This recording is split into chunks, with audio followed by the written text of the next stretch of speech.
A Study in Scarlet by Sir Arthur Conan Doyle. Part 1, Chapter 2, The Science of Deduction. We met next day, as he had arranged, and inspected the rooms at number 221B, Baker Street, of which he had spoken at our meeting. They consisted of a couple of comfortable bedrooms, and a single, large, airy sitting room, cheerfully furnished, and illuminated by two broad windows.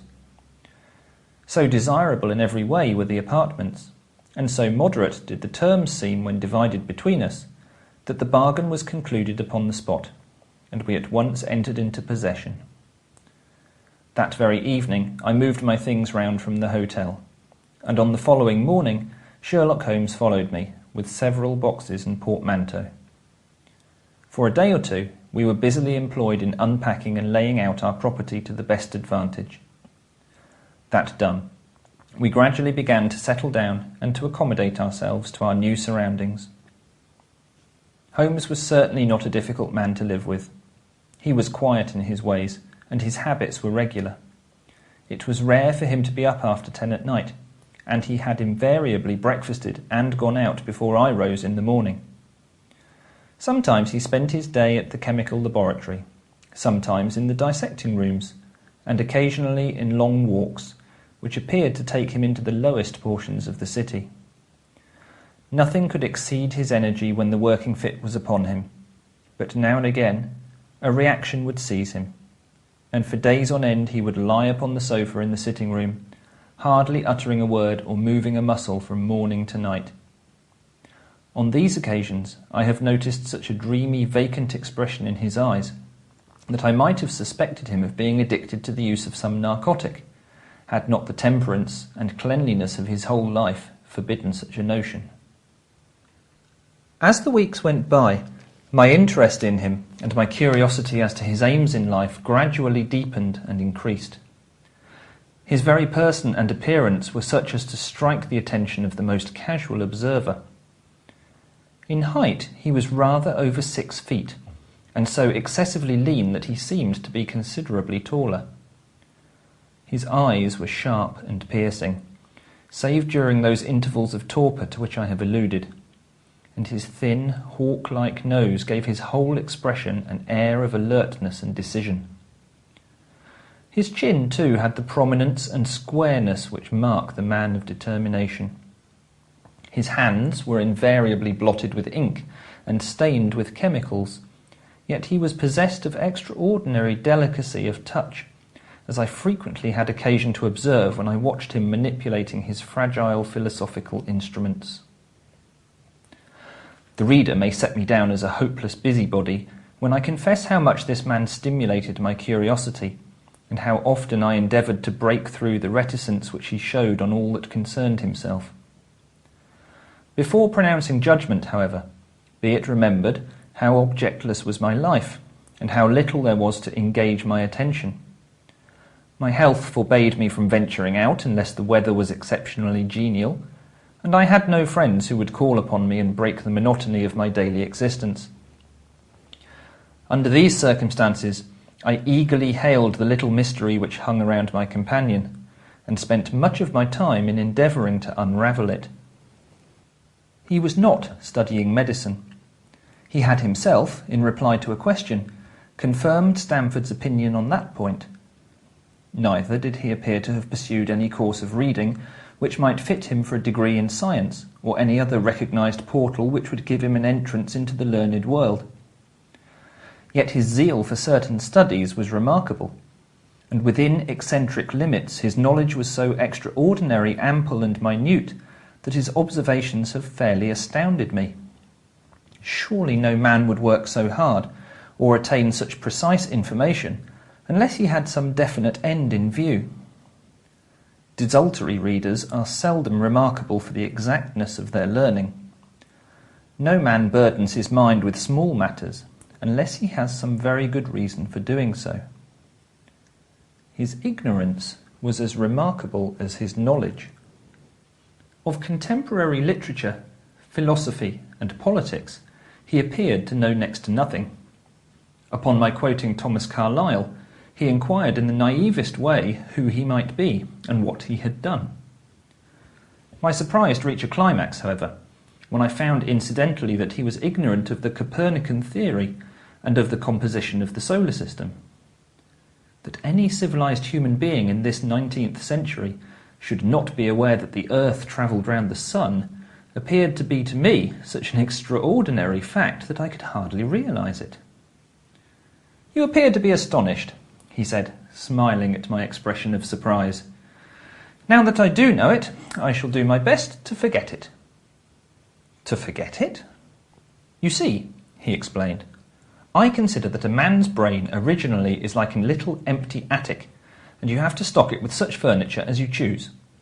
A fool takes in all the lumber of every sort that he comes across, so that the knowledge which might be useful to him gets crowded out, or at best is jumbled up with a lot of other things, so that he has a difficulty in laying his hands upon it. Now the skilful workman is very careful indeed as to what he takes into his brain attic. He will have nothing but the tools which may help him in doing his work, but of these he has a large assortment, and all in the most perfect order. It is a mistake to think that that little room has elastic walls and can distend to any extent. Depend upon it, there comes a time when for every addition of knowledge you forget something that you knew before.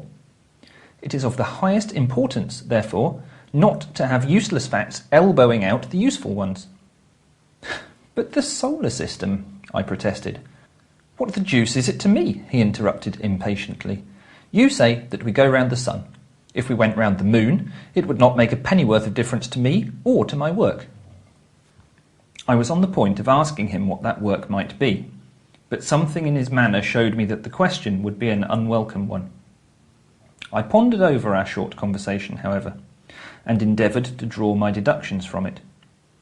He said that he would acquire no knowledge which did not bear upon his object. Therefore, all the knowledge which he possessed was such as would be useful to him. I enumerated in my own mind all the various points upon which he had shown me that he was exceptionally well informed. I even took a pencil and jotted them down. I could not help smiling at the document when I had completed it. It ran in this way. Sherlock Holmes, his limits. 1. Knowledge of literature, nil. 2. Philosophy, nil. 3. Astronomy, nil. 4. Politics, feeble. 5. Botany, variable, well up in belladonna, opium and poisons generally, knows nothing of practical gardening. 6. Geology, practical but limited, tells at a glance different soils from each other. After walks has shown me splashes upon his trousers and told me by their colour and consistence in what part of London he had received them. 7. Chemistry, profound. 8. Anatomy, accurate but unsystematic. 9. Sensational literature, immense. He appears to know every detail of every horror perpetrated in the century. 10. Plays the violin well. 11. Is an expert single-stick player, boxer and swordsman. 12. Has a good practical knowledge of British law. When I had got so far in my list, I threw it into the fire in despair. If I can only find what the fellow is driving at by reconciling all these accomplishments and discovering a calling which needs them all, I said to myself, I may as well give up the attempt at once. I see that I have alluded above to his powers upon the violin. These were very remarkable, but as eccentric as all his other accomplishments. That he could play pieces, and difficult pieces, I knew well, because at my request he had played me some of Mendelssohn's Lieder and other favourites. When left to himself, however, he would seldom produce any music or attempt any recognised air. Leaning back in his armchair of an evening, he would close his eyes and scrape carelessly at the fiddle which was thrown across his knee. Sometimes the chords were sonorous and melancholy. Occasionally they were fantastic and cheerful. Clearly, they reflected the thoughts which possessed him, but whether the music aided those thoughts, or whether the playing was simply the result of a whim or fancy, was more than I could determine. I might have rebelled against these exasperating solos, had it not been that he usually terminated them by playing in quick succession a whole series of my favourite airs as a slight compensation for the trial upon my patience. During the first week or so we had no callers, and I had begun to think that my companion was as friendless a man as I was myself. Presently, however, I found that he had many acquaintances, and those in the most different classes of society. There was one little sallow, rat-faced, dark-eyed fellow who was introduced to me as Mr. Lestrade, and who came 3 or 4 times in a single week. One morning a young girl called, fashionably dressed, and stayed for half an hour or more. The same afternoon brought a grey-headed, seedy visitor, looking like a Jewish peddler, who appeared to me to be much excited, and who was closely followed by a slipshod, elderly woman. On another occasion, an old white-haired gentleman had an interview with my companion, and on another, a railway porter in his velveteen uniform. When any of these nondescript individuals put in an appearance, Sherlock Holmes used to beg for the use of the sitting-room, and I would retire to my bedroom. He always apologised to me for putting me to this inconvenience. "I have to use this room as a place of business," he said, "and these people are my clients." Again, I had an opportunity of asking him a point-blank question, and again my delicacy prevented me from forcing another man to confide in me. I imagined at the time that he had some strong reason for not alluding to it, but he soon dispelled the idea by coming round to the subject of his own accord. It was upon the 4th of March, as I have good reason to remember, that I rose somewhat earlier than usual, and found that Sherlock Holmes had not yet finished his breakfast. The landlady had become so accustomed to my late habits that my place had not been laid, nor my coffee prepared. With the unreasonable petulance of mankind, I rang the bell and gave a curt intimation that I was ready. Then I picked up a magazine from the table and attempted to while away the time with it, while my companion munched silently at his toast. One of the articles had a pencil mark at the heading, and I naturally began to run my eye through it. Its somewhat ambitious title was The Book of Life, and it attempted to show how much an observant man might learn by an accurate and systematic examination of all that came in his way. It struck me as being a remarkable mixture of shrewdness and of absurdity. The reasoning was close and intense, but the deductions appeared to me to be far-fetched and exaggerated. The writer claimed by a momentary expression, a twitch of a muscle or a glance of an eye, to fathom a man's inmost thoughts. Deceit, according to him, was an impossibility in the case of one trained to observation and analysis. His conclusions were as infallible as so many propositions of Euclid. So startling would his results appear to the uninitiated, that until they learned the processes by which he had arrived at them, they might well consider him as a necromancer. "From a drop of water," said the writer, "a logician could infer the possibility of an Atlantic or a Niagara without having seen or heard of one or the other. So all life is a great chain, the nature of which is known whenever we are shown a single link of it. Like all other arts, the science of deduction and analysis is one which can only be acquired by long and patient study, nor is life long enough to allow any mortal to attain the highest possible perfection in it. Before turning to those moral and mental aspects of the matter which present the greatest difficulties, let the inquirer begin by mastering more elementary problems. Let him, on meeting a fellow mortal, learn at a glance to distinguish the history of the man, and the trade or profession to which he belongs. Puerile as such an exercise may seem, it sharpens the faculties of observation, and teaches one where to look and what to look for. By a man's fingernails, by his coat sleeve, by his boot, by his trouser knees, by the callosities of his forefinger and thumb, by his expression, by his shirt cuffs. By each of these things a man's calling is plainly revealed. That all united should fail to enlighten the competent inquirer in any case is almost inconceivable. "What ineffable twaddle!" I cried, slapping the magazine down on the table. "I never read such rubbish in my life." "What is it?"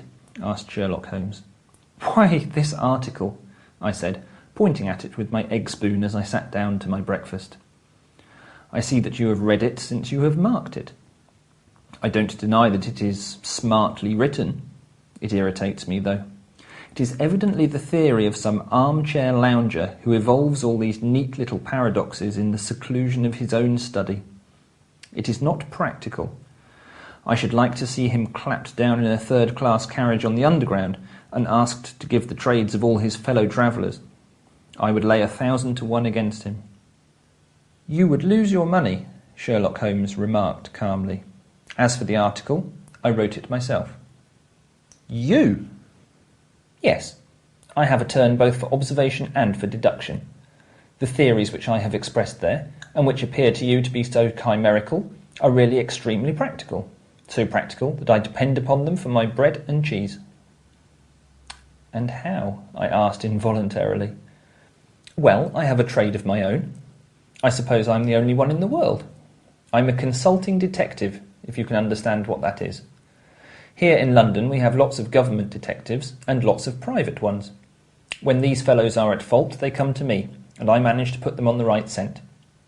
They lay all the evidence before me, and I am generally able, by the help of my knowledge of the history of crime, to set them straight. There is a strong family resemblance about misdeeds, and if you have all the details of 1,000 at your finger ends, it is odd if you can't unravel the 1,001st. Lestrade is a well-known detective. He got himself into a fog recently over a forgery case, and that was what brought him here." "And these other people?" "They are mostly sent on by private inquiry agencies. They are all people who are in trouble about something and want a little enlightening. I listen to their story, they listen to my comments, and then I pocket my fee." "But do you mean to say," I said, "that without leaving your room you can unravel some knot which other men can make nothing of, although they have seen every detail for themselves?" "Quite so. I have a kind of intuition that way. Now and again a case turns up which is a little more complex.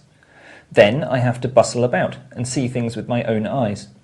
You see, I have a lot of special knowledge which I apply to the problem, and which facilitates matters wonderfully. Those rules of deduction laid down in that article which aroused your scorn are invaluable to me in practical work. Observation with me is second nature. You appeared to be surprised when I told you on our first meeting that you had come from Afghanistan." "You were told, no doubt." "Nothing of the sort. I knew you came from Afghanistan. From long habit, the train of thoughts ran so swiftly through my mind that I arrived at the conclusion without being conscious of intermediate steps. There were such steps, however. The train of reasoning ran. Here is a gentleman of a medical type, but with the air of a military man.